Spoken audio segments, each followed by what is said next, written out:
Hello అండి, అందరూ ఎలా ఉన్నారు? ఈరోజు పిజ్జా హట్ స్టైల్లో పిజ్జా చేస్తున్నాను. వితౌట్ ఓవెన్ అండి. ఓవెన్ లేకున్నా కానీ మనం స్టవ్ మీద చేసుకోవచ్చు. మీతో షేర్ చేస్తున్నాను. Hi friends, welcome to my channel B1 brothers vlogs. ఈరోజు మా మమ్మీ స్నాక్స్కి పిజ్జా చేస్తుంది. ఇప్పుడు ప్రాసెస్లోకి వెళ్దాం. ఒక హాఫ్ కప్ హాట్ వాటర్లో 1 టేబుల్ స్పూన్ నేను షుగర్ వేసి అది కొంచెం కరిగాక ఒక పెద్ద స్పూన్ నేను ఈస్ట్ వేస్తున్నాను. ఈస్ట్ వేసి ఒక 10 to 15 మినిట్స్ రెస్ట్ ఇస్తున్నాను. ఇప్పుడు మనకు 10 to 15 మినిట్స్ అయింది కదా, చూడండి ఈస్ట్ ఇలా బాగా పొంగింది. మనకి ఈస్ట్ ఇలా పొంగితేనే పర్ఫెక్ట్గా వస్తుంది. ఒకవేళ ఈస్ట్ పొంగలేదు అనుకోండి, అది మనకి కరెక్ట్ ఈస్ట్ కాదు, మీరు అది పడవేయడమేక. మనం ఒక కప్పు వాటర్ తీసుకొని ఇలా ఈస్ట్ రెడీ చేసుకున్నాం కదా, ఆ కప్తోనే 1.5 కప్ మైదా పిండి తీసుకుంటున్నాను. బౌల్లో వేసుకున్నాము. సాల్ట్ వేసుకొని బాగా కలుపుకున్నాక మనము ఏదైతే ఈస్ట్ వాటర్ రెడీ చేసుకున్నామో ఇది వేసుకుంటూ కొద్దిగా కలుపుకుందాము.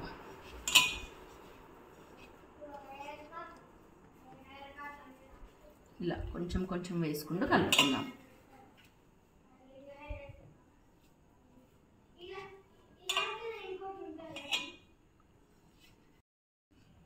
మనం ఇలా గట్టిగా కాకుండా లూజ్గా కాకుండా ఇలా కలుపుకోవాలి.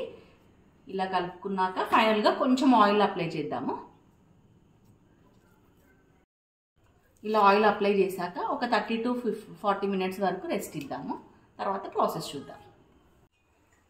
మనకి ఇప్పుడు ఇది బాగా పొంగింది కదా, దీన్ని తీసుకొని ఫస్ట్ ఒక 10 మినిట్స్ వరకు బాగా కలుపుకోవాలి.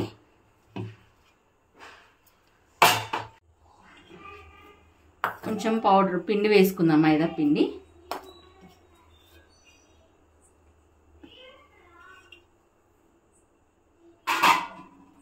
దీన్ని బాగా కలుపుకుందాం మనం. ఇప్పుడు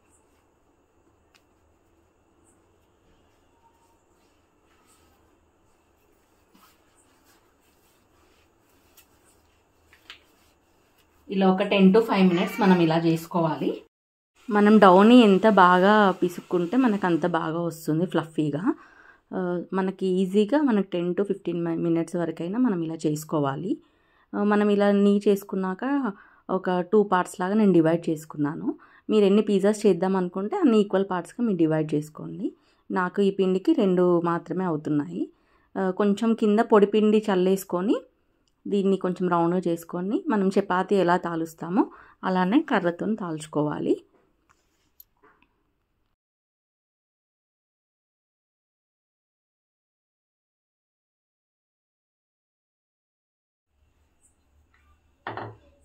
ఇలా రౌండ్గా నేను తాల్చుకున్నాను. ఈ స్టీల్ ప్లేట్ వాడుతున్నాను నేను బేకింగ్ కోసం.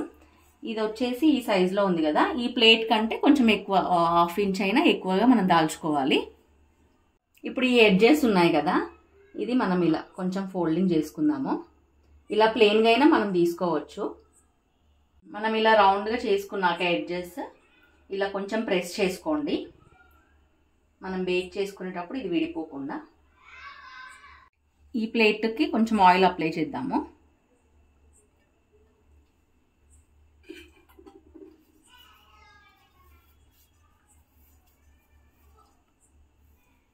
ఇలా చుట్టూ మొత్తం స్ప్రెడ్ చేసుకోవాలి.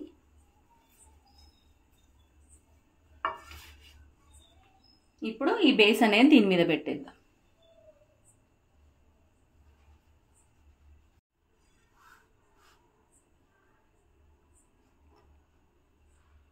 పర్ఫెక్ట్గా సెట్ అయింది కదా ఇందులో.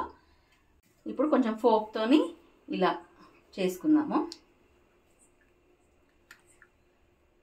లోపల కూడా బేక్ అవుతుంది ఇలా చేయడం వల్ల.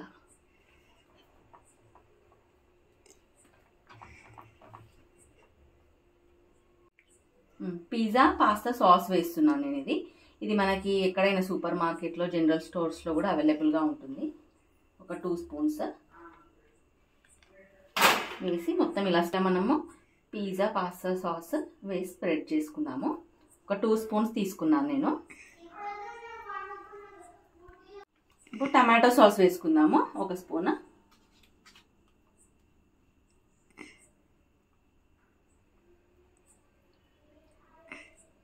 గ్రీన్ చిల్లీ సాస్ కూడా వేసుకోవచ్చు, కాకపోతే పిల్లలు కొంచెం స్పైసీగా ఉంటే తినరు కాబట్టి నేను కొంచెం అది అవాయిడ్ చేశాను.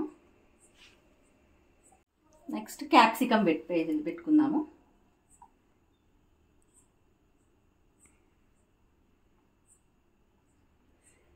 మీరు ఇది గ్రీన్ కాకుండా రెడ్ అయినా ఇంకేదైనా కూడా తీసుకోవచ్చు.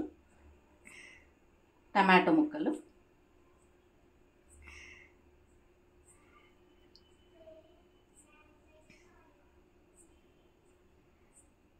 కొన్ని ఆనియన్స్,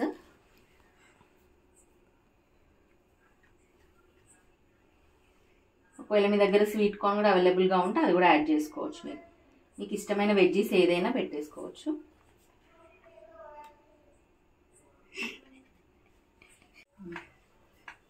ఇలా నేను వెజ్జీస్ అన్నీ పెట్టేసుకున్నాను. ఫైనల్గా కొంచెం చిల్లీ ఫ్లేక్స్,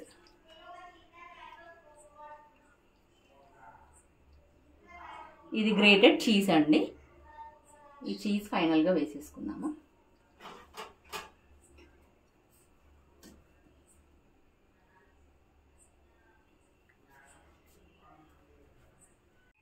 ఇప్పుడు ఫైనల్గా కొంచెం ఆయిల్ వేసుకున్నాము. ఇది చివరికి అంచులకి. బటర్ ఉన్న బటర్ అయినా మీరు యాడ్ చేసుకోవచ్చు. మనకిప్పుడు నేను సిల్వర్ గిన్నె తీసుకుంటున్నాను. తీసుకొని స్టాండ్ ఉంది కదా, స్టీల్ స్టాండ్ పెట్టాను. ఒకవేళ మీకు ఈ స్టాండ్ అవైలబుల్గా లేకపోతే సాల్ట్ అయినా వేసుకోవచ్చు. ఒక 1 ఇంచ్ వరకు సాల్ట్ వేసుకొని మనం బేక్ చేసుకోవచ్చు. ఇది ఒక 10 to 15 మినిట్స్ వరకు మనకి ప్రీ హీట్ చేసుకున్నాక మనకి ఏదైతే మనం పిజ్జా రెడీ చేసుకున్నామో దీని మీద పెట్టి బేక్ చేసుకుందాము. మనకు ఓవెన్ లేకున్నా కానీ ఇలా మనకి స్టీల్ స్టాండ్, ఏ స్టాండ్ ఉన్నా, ఒకవేళ స్టాండ్ అవైలబుల్గా లేకపోయినా మనం సాల్ట్ వేసైనా ఏదైనా బేక్ చేసుకోవచ్చు. నాకు ఇది ఆల్రెడీ 10 మినిట్స్ బేక్ చేశాను, ప్రీ హీట్ చేశాను. మనం ఇప్పుడు పిజ్జా బేక్ చేసుకుందాము. ఇది పెట్టేస్తున్నాను ప్లేట్.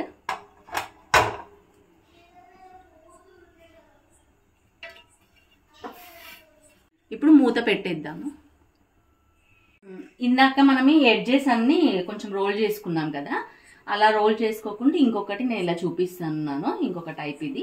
మనం ఇలా కూడా ప్లెయిన్గా కూడా మనం చేసుకోవచ్చు. ఇది ఫోల్డ్ చేసుకోకుండా ఇది ఒక డిఫరెంట్గా ప్లెయిన్గా ఇవి నేను వెజ్జీస్ అన్నీ నేను పెట్టేసుకున్నాను. Carrot, capsicum, onion, chilli flakes కూడా వేస్తాను.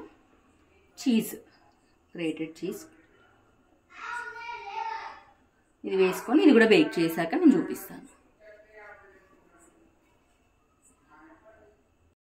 నేను ఇప్పుడు ఇది మొత్తం ఇది ఒక డిఫరెంట్ స్టైల్. ఇలా మనం ఎడ్జెస్ ఫోల్డింగ్ చేసుకోకుండా ప్లెయిన్గా పెట్టేశాను కదా, దీని మీద tomatoes, capsicum, onion, grated cheese వేసాను. వేసి ఫైనల్గా మనం చిల్లీ ఫ్లేక్స్ కూడా కొంచెం యాడ్ చేద్దాము. ఇది బేక్ చేశాక నేను చూపిస్తాను. మనం ఇది ఒకసారి చూద్దాము అయిందో లేదో. ఆల్మోస్ట్ కంప్లీట్ అవుతుందండి. చూడండి ఇప్పుడు మనకి వెజ్జీస్ కూడా మొత్తం కలర్ మారిపోయాయి. ఇంకొక 5 మినిట్స్ పడుతుంది టైం. మనకి ఇప్పుడు రెడీ అయిపోయాయండి ఈ రెండు. మనం పిల్లలకు సర్వ్ చేసి చూపిస్తాను నేను. ఇప్పుడు పిల్లలకు సర్వ్ చేసి చూపిస్తాను నేను, ఎలా ఉందో టేస్ట్ చేసి చెప్తారు. ఇప్పుడు నేను టేస్ట్ చేసి చెప్తా.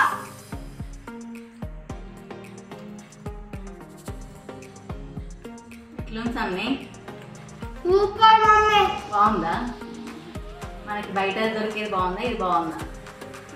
ఇంకా బాగుంది. సాస్ పెట్టుకో, బాగుంటుంది. మంచి వెజ్జీస్ అన్ని మంచిగా ఉడికినాయా? చాలా బాగా అయిందండి, మంచిగా ఫ్లఫీగా బాగా వచ్చింది. ఈ రెసిపీ కనుక మీకు నచ్చినట్టయితే ఖచ్చితంగా లైక్ చేయండి, షేర్ చేయండి, సబ్స్క్రైబ్ చేసుకోండి. కొత్త వాళ్ళు ఎవరైనా చూసినట్టయితే ఖచ్చితంగా సబ్స్క్రైబ్ చేసుకోండి. మరొక రెసిపీతో ముందుకు వస్తాను. అంతవరకు బాయ్.